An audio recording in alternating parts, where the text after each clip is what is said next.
دوستو، بزرگوں اور بھائیوں، اللہ تبارک و تعالی نے اس امت کو ساری امتوں کا سردار بنایا۔ کنتم خیر امت کہہ کے اس امت کو اللہ تعالیٰ نے تمام امتوں کی امامت عطا کر دی۔ رب کریم نے نبی کریم علیہ السلام کے صدقے سے ہم گناہگاروں کو بھی وہ فضیلت عطا کی جو حضور کے غلاموں کو نصیب ہے۔ لیکن بڑا آدمی وہ ہوتا ہے جس کی سوچ بڑی ہو، جس کے افکار بلند ہوں، جس کی نگاہ پاک ہو، جس کا حوصلہ بڑا ہو۔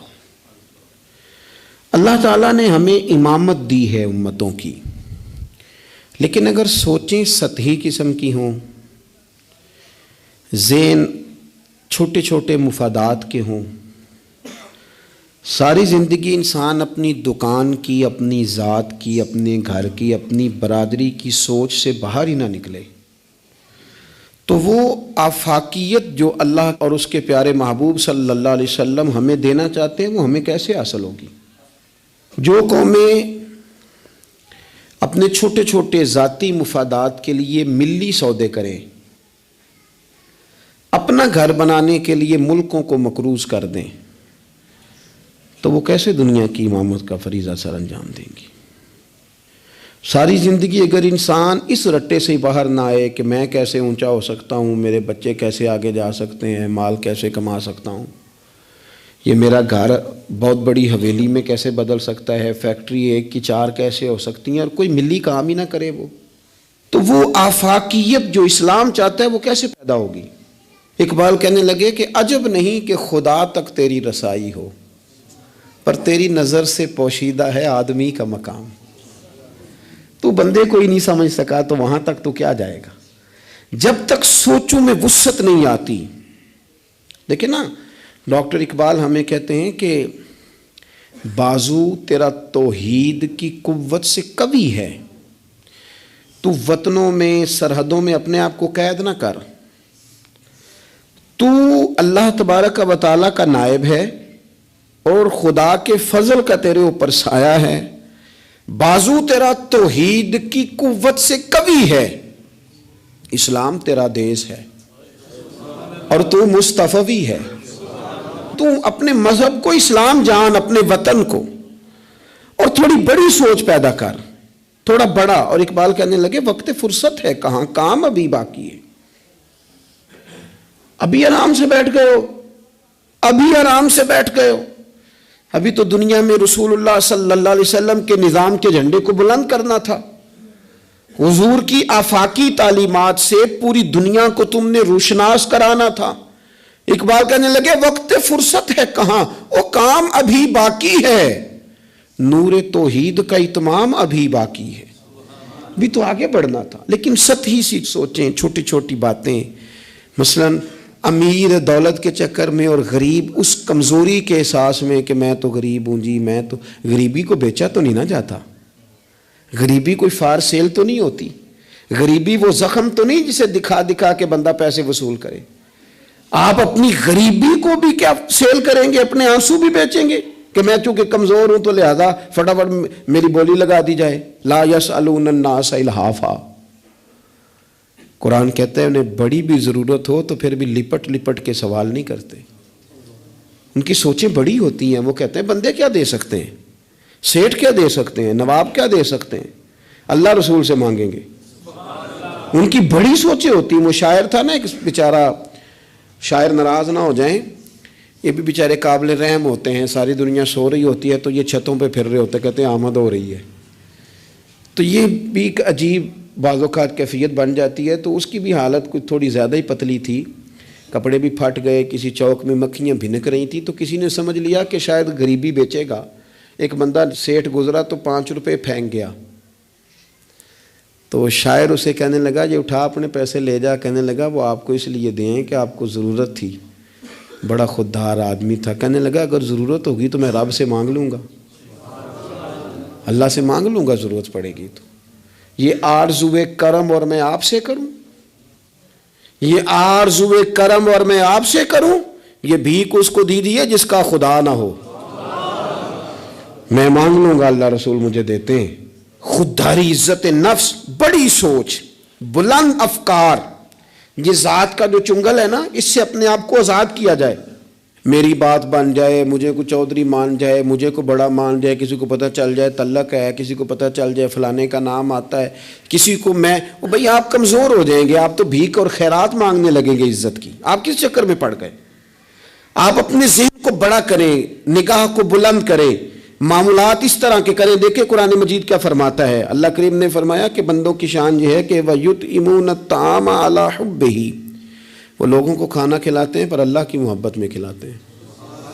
کھلاتے لوگوں کو ہیں، پیار پانا چاہتے ہیں رب کا. مسکینم و یتیمم و اسیرا، مسکین کو بھی، یتیم کو بھی اور قیدی کو بھی. کبھی اگلی آیت پر آپ غور کریں نا، فرمائے انما نطعمکم، بے شک وہ کھانا کھلاتے ہیں لوجہ اللہ، اللہ کی رضا کے لیے. لا نرید منکم، اور وہ نہیں چاہتے جزاء ولا شکورا، نہ وہ کوئی جزا مانگتے ہیں اور نہ ان کا دل کرتا ہے کہ ان کا شکریہ ہی ادا کریں. شکریہ کے لفظوں کا تکلف بھی نہیں چاہتے.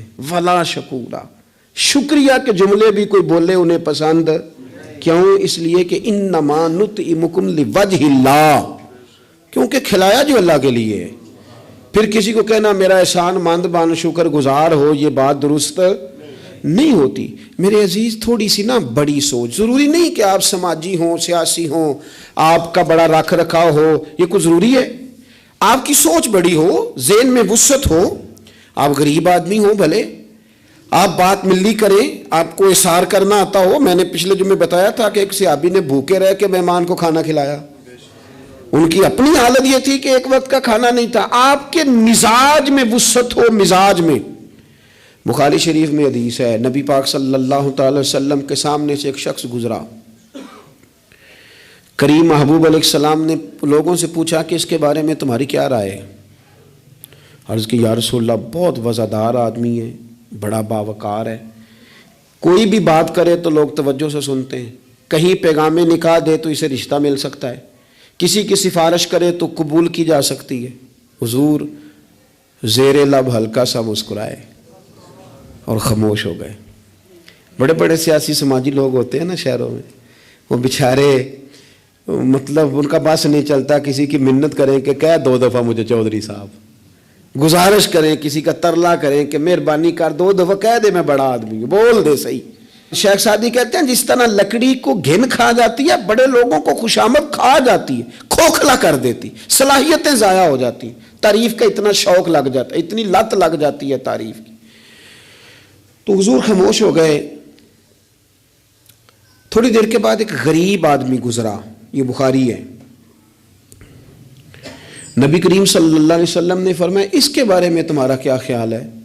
عرض کی یا رسول اللہ یہ تو غریب آدمی ہے، سادہ آدمی ہے، یہ کوئی بات کرے تو لوگ توجہ سے سنے نہ، پیغام نکاح دے تو کوئی اسے رشتہ بھی نہ دے، اور حضور یہ سفارش کرے تو قبول بھی نہ ہو. ایک بندہ پہلے گزر گیا جس کے بارے میں یہ تھا کہ بڑا جناب، لوگ اس کو جانتے ہیں، اس کی بات سنی جاتی، سفارش مانی جاتی، پیغام نکاح دے تو رشتے ملتے. اس کے بارے میں بالکل دوسرا مترادف اور الٹ تبصرہ کیا گیا، یا رسول اللہ یہ غریب آدمی ہے، اس کی وہ وزاداری نہیں. اب نتیجہ حضور نے بیان کرنا تھا، رزلٹ نبی پاک نے دینا تھا. حضور فرمانے لگے وہ جو تم نے کہا نا کہ بڑا وزادار ہے اور سفارشیں مانی جائیں اور پیغام نکاح قبول کیے جائیں، فرمایا اس طرح کے بندوں سے زمین ساری بھر بھی جائے تو پھر بھی یہ جو غریب گزرا ہے نا، یہ ان سب بندوں سے زیادہ افضل ہے. آپ کا کیا خیال ہے کہ نام کی تختیاں زیادہ لگی ہوں تو بندے کا رعب زیادہ ہے، اس نے بڑے افتتاح کیے ہوں تو اس کا رعب زیادہ ہے؟ تو میرے عزیز آپ بڑی سوچ، وسعت والی، بڑا کلیجہ، بڑا حوصلہ. نبی پاک صلی اللہ تعالی علیہ وسلم نا بڑی باتیں ارشاد فرماتے تھے. حضور کی کوئی ایک حدیث بھی، کبھی ایک حدیث پر بھی غور کرو گے تو عالمی سوچ ملے گی آپ کو، آفاقی بات، اس میں دنیا کی ساری حکمتیں پنہا نظر آئیں گی آپ کو. لیکن مسلمان اپنی گلی سے باہر نہیں آتا، اپنی برادری سے باہر نہیں آتا. اس کو یوں لگتا ہے کہ میرے گھر پیسے آ گئے نا، ایسی ہوا چلی ہے کہ ہر شخص سوچتا ہے اور تمام شہر جلے، بس ایک میرا گھر نہ جلے. حالانکہ سارے جل گئے تو کس کے ساتھ زندہ رہے گا؟ بستیاں اجڑ گئیں تو کدھر جائے گا؟ آپ اپنی مزاجوں کے اندر وہ وسعت لائیں، وہ بڑائی پیدا کریں۔ اٹھ باندھ کمر کیوں ڈرتا ہے، پھر دیکھ خدا کیا کرتا ہے۔ درویش نے لکھا ہے، وہ کہتے ہیں ایک شخص نے نا، بس تمثیل سمجھانے کے لیے ہوتی ہے نا مثالیں، ایک شخص کسی چیز کی تلاش میں تھا، وہ چیز پہاڑوں پہ ملتی تھی، پہلے بھی کئی لوگ گر گئے، سمجھ لیں کوئی پھل تھا، کوئی جڑی بوٹی تھی، کوئی چیز تھی، پہاڑ بڑا اونچا تھا، وہاں سے ملنی تھی، یہ بھی گیا اس کی تلاش میں۔ تو یہ جب ایک پہاڑ پہ چڑھا تو ڈھلان تھی، پاؤں پھسل رہے تھے، اس نے ہمت نہیں آ رہی، اس نے نا کدال پکڑا، سامان پکڑا لوہا کاٹنے کا، اس نے وہ پہاڑ کاٹ کے تو وہاں 50-60 سیڑھیاں بنائیں۔ پھر اگلے پہاڑ پہ گیا تو وہاں بھی پیر پھسلتے تھے، ڈھلان تھی، چڑھا نہیں جا سکتا تھا، اس کو بھی کاٹا، 50-60 سیڑھیاں بنائیں۔ تیسری پہ گیا تو اس کو بھی کاٹا، سیڑھیاں بنائیں۔ اب بڑے زمانے لگ گئے، کمزور ہو گیا، بوڑھا ہو گیا، موت کا وقت آ گیا۔ کسی پوچھنے والے نے کہا کہ تجھے ملا کیا؟ 3 پہاڑ کاٹ کے تو نے سیڑھیاں بنائی، تو پہنچ سکا نہیں، ملا کیا؟ کہنے لگا تمہیں پتہ ہی نہیں میں کامیاب کتنا ہوا ہوں۔ میں نے اکیلے نے وہ چیز نہیں پانی تھی، اس کو پورے شہر کی ضرورت تھی، جہاں تک میں نے بنا دیا ہے نا، اب جو سفر شروع کرے گا اسی اگلا سفر شروع کرے گا۔ اور میں نے 3 سیڑھیاں تو زندگی میں بنا دی ہیں نا، 3 تو میں نے بنائی ہیں، اب جو سفر شروع کرے گا وہ اس سے، اور میں کامیاب ہو کے جا رہا ہوں، میں نے اپنے حصے کا کام کر دیا، میں یہی کر سکتا تھا، یہی مالی دا کم پانی دینا، اوتے پر مشکاں پاوے، اگوں خالق دا کم پھل پھل لانا، لاوے یا نہ لاوے تو ڈیوٹی تو کرنا، اپنی تو ڈیوٹی نہیں کرتا۔ ایک بابا جی بوڑھے تھے، ہاتھ کانپ رہے تھے، ہاتھ تو درخت لگا رہے تھے، ایک سیانہ بندہ گزرا، اس نے کہا بابا جی نہ آپ نے پھل کھانا ہے، اتنی محنت کی کیا ضرورت ہے؟ وہ کہنے لگا پتر ہمارے پچھلوں نے لگائے تھے نا، ان کے پھل ہم نے کھائے ہیں، ہم سوچتے ہیں کہ ہم خود غرض نہ مر جائیں، ہم بھی کوئی پھل لگا دیں، چلو آنے والی نسلیں ہی کھا لیں گی۔ میں اگلی نسل کا سوچ رہا ہوں، بھائی ملی سوچے، قومی، آپ کچھ تو کر جائیں ایسا کہ پھر آنے والوں کو صفر سے نہ شروع کرنا پڑے، کوئی تو ایسی منزل ہو، کوئی تو ایسا رستہ ہو، کچھ تو آپ بنا کے دے جائیں، کچھ تو آپ کر جائیں۔ امام بخاری ہمیں بخاری بنا کے دے گئے، انہوں نے کہا لو میں تمہیں حضور کی سیدی سے جمع کر کے دے رہا ہوں، اب تشریح کرتے رہنا، اب پڑھتے رہنا، قیامت تک سناتے رہنا۔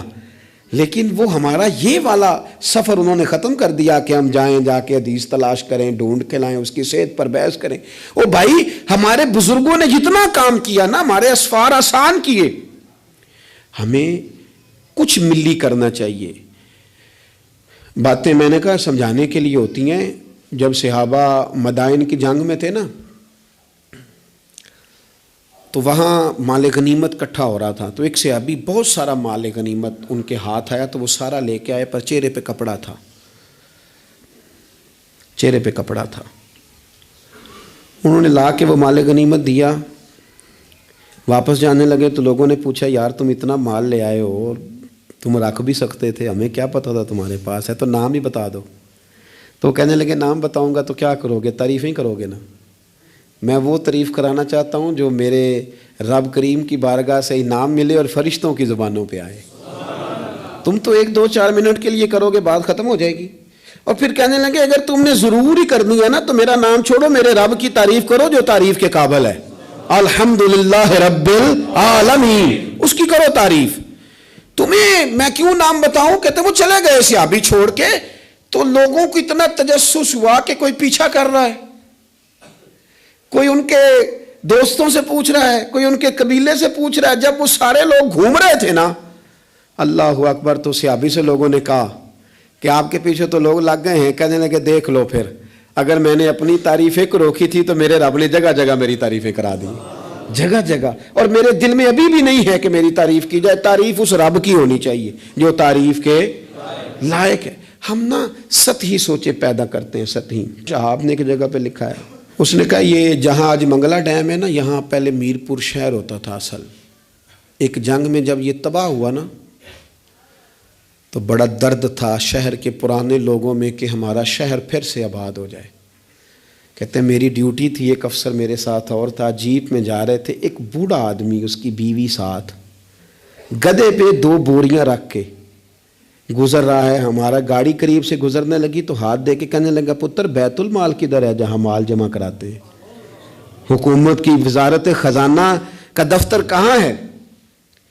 کہتے میں نے بوڑھے کو دیکھا اور اس کی بیوی کو دیکھا، دونوں، ایک نے اس طرف سے بوری پکڑی ہے، ایک نے اس طرف سے، گدھا چل رہا ہے. میں نے ان سے کہا بابا کدھر جا رہے ہو اور یہ کیا ہے؟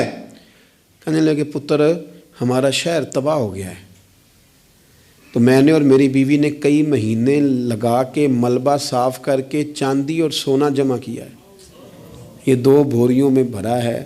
پتر صحیح نظر بھی نہیں آتا، یہ پہنچانا ہے ذرا بیت المال میں تاکہ ہمارا شہر پھر سے بن جائے، حکومت کے خزانے میں پیسے آئیں، یہ بستیاں پھر سے آباد ہو جائیں. ہمارے بزرگوں کی، ہمارے بڑوں کی یہاں قبریں ہیں، یہ شہر بستا رہے، ہنستا رہے، لوگ یہاں آتے رہیں، کوئی ہماری قبروں پہ.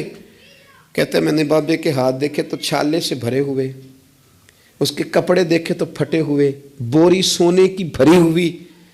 کہتے میں رو پڑا. میں نے کہا تیرے قربان جاؤں، تو نے اتنی محنت کی ہے گھر بنانے کے لیے نہیں، شہر بسانے کے لیے. او بھائی کوئی شہر بسانے کو بھی تو محنت کرے نا، کوئی ملک بنانے کو بھی تو محنت کرے نا، کوئی دین کے آفاقی پیغام اور آفاقی قدروں کی بحالی کے لیے بھی کوشش کرے نا. سطحی سوچیں، تمام شہر جلے بس ایک میرا گھر نہ جلے. کوئی ایسا کام، کوئی ایسا معاملہ، کوئی ایسی چیز جو آفاقی ہو، جو بڑی ہو.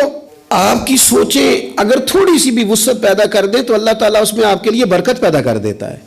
آپ تھوڑا سا ذوق پیدا کریں، تھوڑا سا. میرے اسا فرمایا کرتے تھے مدرسوں کے بچوں سے پیار کرتے رہنا، خدا اپنے بچوں پہ ویسے ہی رحمت کرتا رہے گا. کسی غریب کی اشکشوئی کرتے رہنا، گھر کا چراغ خود بخود ہی جلتا رہے گا. سوچیں چھوٹی ہیں، سطحی ہیں، ہمارا مفاد چھوٹا ہے، ہم اس کے اندر وسعت لانے کو تیار نہیں ہوتے، چھوٹا لالچ برپا کرتے ہیں، حضور بڑی سوچ دیتے. سراقہ بن مالک کہتے ہیں کہ ابو جہل نے کہا کہ 100 سرخ اونٹ ملیں گے جو حضور کو معاذ اللہ گرفتار کرے گا. میں 100 سرخ اونٹوں کے لالچ میں گیا اور میں حضور تک پہنچ گیا. وہ تو حضور نے حکم دیا تو زمین نے میرے گھوڑے کے پیر پکڑ لیے، اندر دھستے چلے جا رہے تھے. کہتے ہیں میں نے کہا کہ حضور میں 100 سرخ اونٹ کے لالچ میں آیا ہوں. اس زمانے میں سب سے بڑی سلطنت کیسر روم کی تھی اور اس کی جو شے سب سے زیادہ مشہور تھی وہ سونے کے کنگن تھے. ظاہری طور پر بڑا بادشاہ اور بڑی چیز ہاتھوں میں. آپ خاص غور کریں میں کیا کہنے لگا ہوں. او سنگیو، وہ کہتے ہیں میں آیا تھا 100 سرخ اونٹ کے لیے. تو حضور مجھے فرمانے لگے تو 100 سرخ اونٹ کے پیچھے میں ہے اور میں تیرے ہاتھوں میں کسرا کے کنگن دیکھ رہا ہوں. او بھائی اس سے باہر نکل، اب تو 100 سرخ اونٹوں سے، یہ بھی کوئی بات ہے؟ اتنا چھوٹا مفاد رکھنے کا کیا مطلب ہو؟ آپ اپنی زندگی میں بڑی اور آفاقی سوچ پیدا کریں.